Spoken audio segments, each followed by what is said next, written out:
एक हफ्ता हमें कंप्लीट हो चुका है कनाडा के अंदर अल्हम्दुलिल्लाह। जब से ओंटारियो में आए एक सुकून है अलग सा। जब मैं फर्स्ट टाइम कनाडा आया था तो तब भी जो है वो थोड़ा बहुत टाइम लगा था। तो कहीं और से लोगे तो आपको 10 से 15 डॉलर की तक की मिलेगी। खेल कूद के जो है वो तोड़ ताड़ के फाड़ फूड़ के फेंक देते। इस वक्त करंट रेंट चल रहे होंगे मिल्टन में, ओकविल में, बर्लिंगटन में या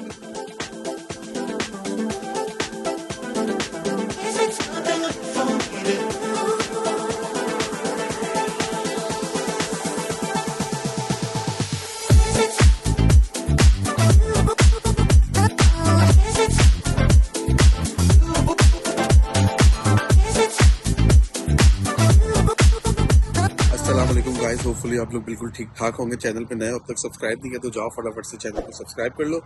वीडियो को शेयर और लाइक ज़रूर किया करो। आपके लिए तो ये फ्री होता है बट हमारी काफ़ी मतलब हमें काफ़ी मोटिवेशन मिल जाती है और बस उसी वजह से जो है वो थोड़ी सी वीडियो जो है वो एक छोटी सी अपडेट वीडियो बना रहा हूँ। अपडेट से मुराद के अभी बस चल रहा है यार। 2-3 दिन से मेरी जो है ना बहुत ज़्यादा तबीयत ख़राब थी, बुखार जैसा था, मतलब बुखार ही था, फीवर था और गला जो है ना बहुत ज़्यादा ख़राब है। अभी भी दवाई लेने के लिए जा रहा हूँ डॉक्टर से। तो उसके बाद फिर देखूंगा क्या है क्या नहीं है, क्योंकि ऑब्वियसली जब आप गर्मी से आते हो सर्दी की तरफ या फिर सर्दी से जाते हो गर्मी की तरफ तो आपकी बॉडी के अंदर जो चीज़ें होती हैं वो चेंज हो जाती हैं। ऑब्वियसली टेम्परेचर चेंज होता है, माहौल चेंज होता है, साफ़ सुथरा माहौल मिल जाता है। तो खैर एनीवे बात ये कि हमें कराची की जो है ना वो आदत हो गई थी धूल मट्टी की, पोल्यूशन की, और दूसरी बात ये कि गर्मी की। मेरी बॉडी हमेशा से जो है ना वो सर्दी को थोड़ा सा जो है ना वो देर में करती है, एडजस्ट होती है। मतलब एडजस्ट की अगर मैं बात करूं, जब मैं फर्स्ट टाइम कनाडा आया था तो तब भी जो है वो थोड़ा बहुत टाइम लगा था और जो चीज़ कभी मुझे नहीं हुई थी जैसे वर्टिगो वगैरह और दूसरी चीज़ें, मतलब उस तरह की हेल्थ कंडीशन मुझे फिर वो यहाँ पे कनाडा में आके हुई थी। Just because of I think temperature थोड़ा ये होता है कि नीचे होता है। ऑब्वियसली सर्दी का टाइम है, मैं कोई कंप्लेंट नहीं कर रहा उस चीज़ की, टेम्परेचर तो अपने हिसाब से बिल्कुल ठीक है। सदबरी में हाँ थोड़ा सा जो है वो ज़्यादा कोल्ड होता है एज़ कम्पेयर टू टोरंटो। इस वक्त जो है वो वहाँ पे समझ लो 3-4 डिग्री 5 डिग्री का फ़र्क है। यहाँ पे 3-4 डिग्री कम है, वहाँ पे ज़्यादा है। तो ये गेम है, तो मैंने सोचा कि यार थोड़ा अपडेट कर देता हूँ। आप लोग व्लॉग्स देख रहे हो, थैंक यू सो मच उसके लिए। तो इतना तो बनता ही है सामने वाले को बता देना कि भाई कि क्या चक्कर है क्या नहीं है और क्यों नहीं व्लॉग आ रहे।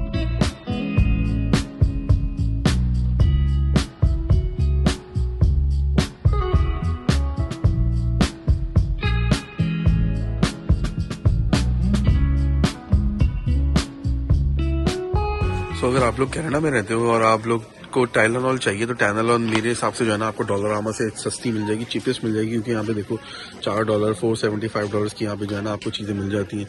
और $5 की जो मैंने भी चीज़ ली आई थिंक ये $5 की होगी, जो कोल्ड एंड फ्लू वाली है, ये वाली टैबलेट, ये वाली टैबलेट $5 की है। So is not a big deal. अगर आप यही चीज़ जो है वो कहीं और से लोगे तो आपको 10 से 15 डॉलर की तक की मिलेगी। तो मैंने सोचा आपको एक नए हो या फिर आपको पता नहीं है तो फिर मैं आपको बता देता हूँ कि यहाँ पे चीज़ें सस्ती मिलती हैं as compare to shopper, drug mart, Walmart वगैरह इधर उधर से। तो ऐसी छोटी मोटी चीज़ें जो आप डॉलरामा से ले सकते हो, मगर बहुत सारी चीज़ें मैंने लास्ट टाइम लेना अवॉइड कर दी थी डॉलरामा से, क्योंकि उसकी जो क्वालिटी होती थी ना बहुत सारी चीज़ों की वो सही नहीं होती, जैसे हेयर ब्रश कह लो या और बहुत सारी चीज़ें कह लो।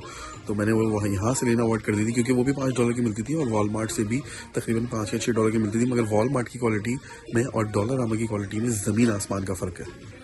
इस तरह की चीज़ें जो आप देख रहे हो यहाँ पे सामने, फूल पत्ते, वो इस टाइप की छोटे मोटे गिफ्ट, टॉयज, बच्चों की चीज़ें, तो वो आप ये सारी चीज़ें जो है ना वो यहाँ से आप ले सकते हो, क्योंकि वो यहाँ से सस्ती आपको बहुत मिल जाएंगी। और एज़ कम्पेयर टू अगर आप वॉलमार्ट जाओगे तो आपकी जो है ना वो ठीक ठाक बिल बनेगा। तो वो विच इज़ नॉट फेयर। छोटी मोटी चीज़ें होती हैं, बच्चे जो है वो टॉयज़ एक दफ़ा जो है वो खेल कूद के जो है वो तोड़ ताड़ के फाड़ फूड़ के फेंक देते हैं, तो पैसे ज़ाया करने का क्या फ़ायदा।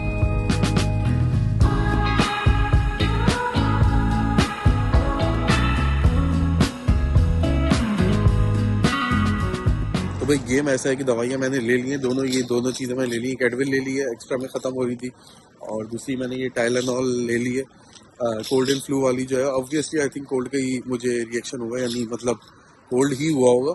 और गेम ये है कि बस यहाँ से घर जाता हूँ, सामने ही है, करीब ही है यहाँ से, और घर जाता हूँ और घर में पहले रोड क्रॉस कर लूँ, उसके बाद फिर आपसे बात करता हूँ।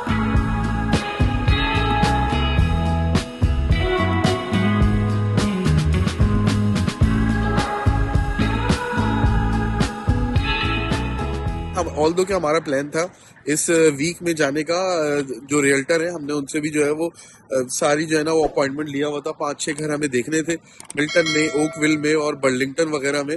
हॉल्टन रीजन के अंदर ही हमारा जो है वो मोस्टली देखने का इरादा है। ऑल दो के वहाँ पे थोड़ा सा रेंट कभी ऊपर जा रहा है कभी नीचे आ रहा है, तो मेरे हिसाब से वो सही है। और मुझे और सना को पर्सनली वो इलाके जो हॉल्टन रीजन के अंदर आते हैं ना वो अच्छे लगते हैं। एक तो साफ सुथरा वहाँ पे इन्वायरमेंट है वहाँ पे, और दूसरी बात ये कि वहाँ पे डेवलपमेंट अच्छी है, घर अच्छे बने हुए हैं और प्रॉब्लम नहीं है ज़्यादा। और दूसरी बात ये कि जो स्कूल्स हैं वहाँ पे वो भी बच्चों के लिए अच्छे हैं। जो हमारे बच्चों के जो स्कूल थे वो हमारे घर के पास ही था, और वहाँ की जो रैंकिंग थी, जो वहाँ की रेटिंग थी, और वहाँ की जो पढ़ाई वगैरह थी, और इस्लामिक माहौल छोटा मोटा था पब्लिक स्कूल के अंदर। ऑब्वियसली आपको पता है ये कोई पाकिस्तान तो है नहीं कि आपको हर स्कूल के अंदर ही वो चीज़ मिल जाएगी, इस्लामियात मिल जाएगी और जो है वो आपको अरबिक मिल जाएगी और मिल जाएगी। उसके लिए आपको अपने बच्चों को ऑब्वियसली इस्लामिक स्कूलों में डालना पड़ता है। एनीवे बात वहाँ की नहीं हो रही, बस ये मैंने सोचा कि यार छोटी मोटी अपडेट ये कर देता हूँ। बहुत सारे लोग जो है वो वेट कर रहे होंगे इस चीज़ का कि यार कहाँ रह गए, क्या चक्कर है, घर लेना है नहीं लेना है।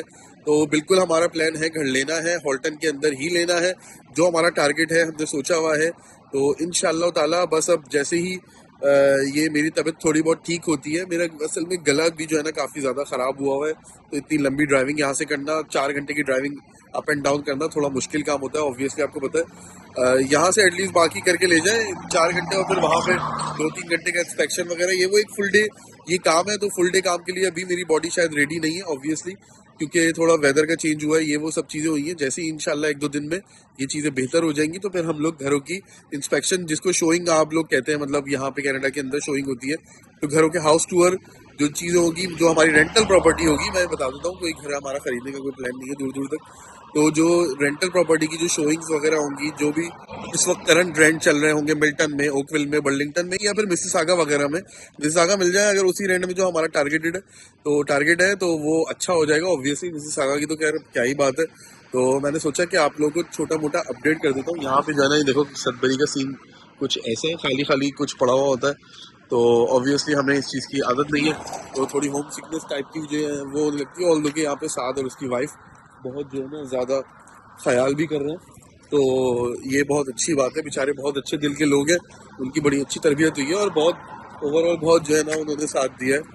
और बस तो मैंने कहा कि मगर ओवरऑल जो यहाँ की वाइब है सदबरी की, ऑब्वियसली ये एक विलेज है, टाउन है, मतलब विलेज तो नहीं कहूँगा बट टाउन है, एक तरह का छोटा सा शहर है, छोटा सा स्मॉलेस्ट सिटी है, 1.5 लाख की आबादी वाला।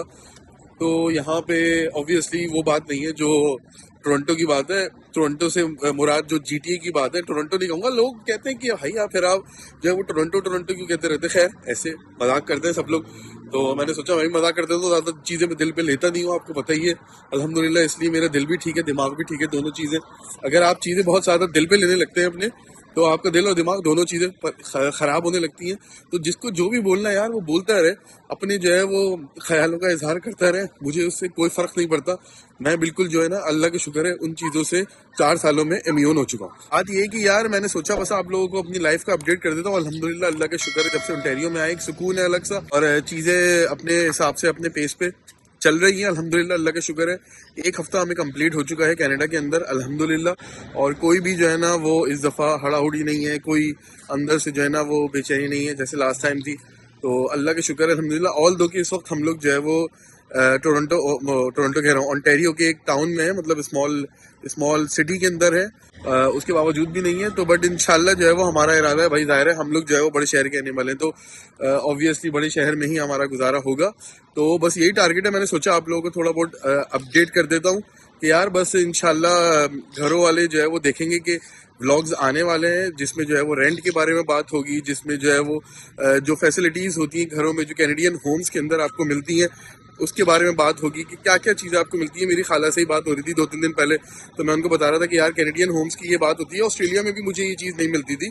तो कैनेडियन होम्स जो मोस्टली जो घर होते हैं रेंटल के मैं बात कर रहा हूँ, उसकी ये बात होती है कि उसमें आपको dish washer, dryer, washing machine, mostly घरों में फ्रिज तो सभी घरों में होता है, माइक्रोवेव वगैरह हर चीज़ आपको जो है वो सहूलत मैसर होती है वहाँ पे। आपको अपना खर्चा कुछ नहीं करना पड़ता। कैनेडियन होम्स की, रेंटल होम्स की बात करूँ एज़ कम्पेयर टू अगर ऑस्ट्रेलिया की बात करूँ, पाकिस्तान को तो खैर छोड़ दो, तो ऑस्ट्रेलिया में आपको इस तरह की कोई भी चीज़ें नहीं मिलती, ना आपको फ्रिज मिलता है, ना आपको माइक्रोवेव मिलता है, ना आपको डिश वॉशर, कहीं कहीं मिल जाता है डिश वॉशर, और कहीं कहीं आपको जो है वो सिर्फ ड्रायर मिल जाता है, वॉशिंग मशीन आपको कहीं नहीं मिलती। बट कैनेडियन होम्स में आपको ये तमाम जो मैंने लिस्ट आपको बताई है इलेक्ट्रॉनिक की, इक्विपमेंट की, स्पेशली ये सारी चीज़ें तकरीबन $2,000 से $2,500 कॉस्ट करती है, तो जो न्यू माइग्रेंट होते हैं या हम जैसे लोग जो आते जाते रहते हैं उनको जो है वो काफ़ी आसानी हो जाती है, which is a very very good thing in Canada. तो ये इंशाल्लाह आगे जो है वो हाउस टूर वगैरह भी आने वाले हैं, तो चैनल पे बने रहना। अगर तुम लोग नए हो, तुम्हें पता नहीं है शर्सना कौन है, तो भाई हम लोग यहाँ पे 2 साल पहले आए थे और यहीं पे अब अपनी ज़िंदगी इंशाल्लाह सुकून से अल्हम्दुलिल्लाह आसानियों से गुजार रहे हैं। कोई तकलीफ नहीं है, कोई परेशानी नहीं है, कुछ नहीं है। ऑल दो कि सिर्फ ये अभी मेरी जो है वो गला ख़राब है, बट ये वक्ती है, इंशाल्लाह ये भी ठीक हो जाएगा। तो मैंने सोचा आप लोगों को बस छोटे मोटा अपडेट कर देता हूँ। चैनल पे नए अब तक सब्सक्राइब नहीं किया तो जाओ फटाफट से सब्सक्राइब कर लो, वीडियो को शेयर और लाइक ज़रूर किया करो। मिलते हैं अगली वीडियो में। टाटा बाय बाय, अल्लाह हाफ़िज़।